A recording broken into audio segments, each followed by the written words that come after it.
Happy Tuesday everyone! So, once again, this is me, your Ate Jen, ang inyong Ate Jen na Palingaram Vlogger.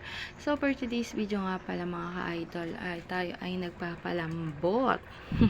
So, nagpapalambot tayo ng hindi baboy, hindi baka. Ito ay munggo. Diba? So, kasi nga, nagpa-cash in kami nung aking Mr. kagabi. Pa-cash in, alam niyo na, pambayad na naman sa utang. Huwag kayong maiinis kung laging naririnig niyo sa mga vlog ko ay mga utang at sa mga post ko. Kasi nga, alam niyo, nagkautang-utang nga kami, sinabi ko na sa inyo. Kasi nga, 'di ba, lagi kami nakakapagpa-hospital, nakakapagpa-pedya last year, 2024. So, alam niyo yung tapos na yung 2024, pero yung bakas nung nangyari ay hindi pa rin nawawala kasi nga marami kami naging utang. Kasi alam niyo yun, saka kukuha na ang pambayad mo ng bills, 'di ba? Sa ospital. Syempre pag nasa ospital ka, alam nga naman wala kang gastusin. Tapos bukod pa doon, may dapat yung pambayad mo sa utang, napasama pa doon sa pambayad din sa hospital bills. So, ito na nga, kaya kami nakabili na itong munggo kasi gabi pa lang iniisip mo na yung iuulam mo. So, alam mo, dati alam niyo mga ka-idol, dati nung doon kami sa nanay ko nakatira sa Balitok, talagang hindi ako problema sa ulam. Kasi, bahala na kung anong meron dyan, ganon.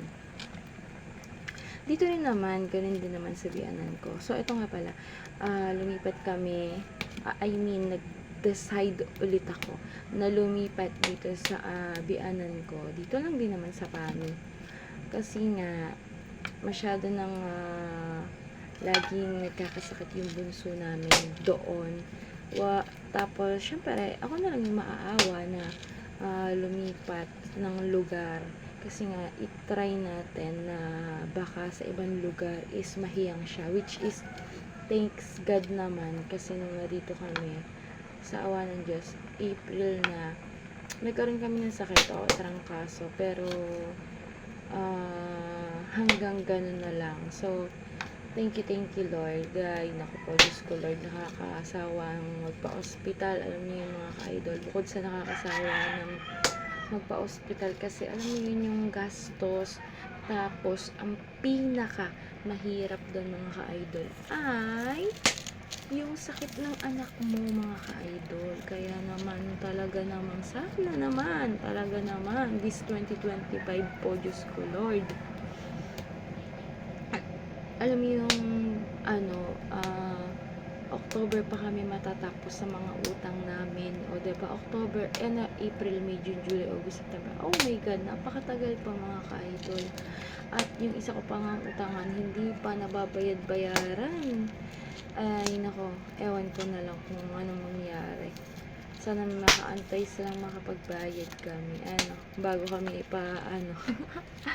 So, ito na nga mga ka-idol.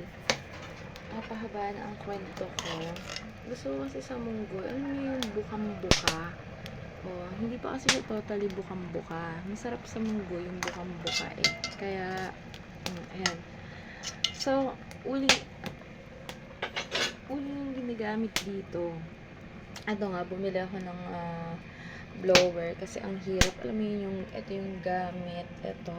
Tapos papay-pay ka. Ang hirap. So, kung meron naman tayong alam na pwedeng pabilisin ang ating gawain, why not, diba?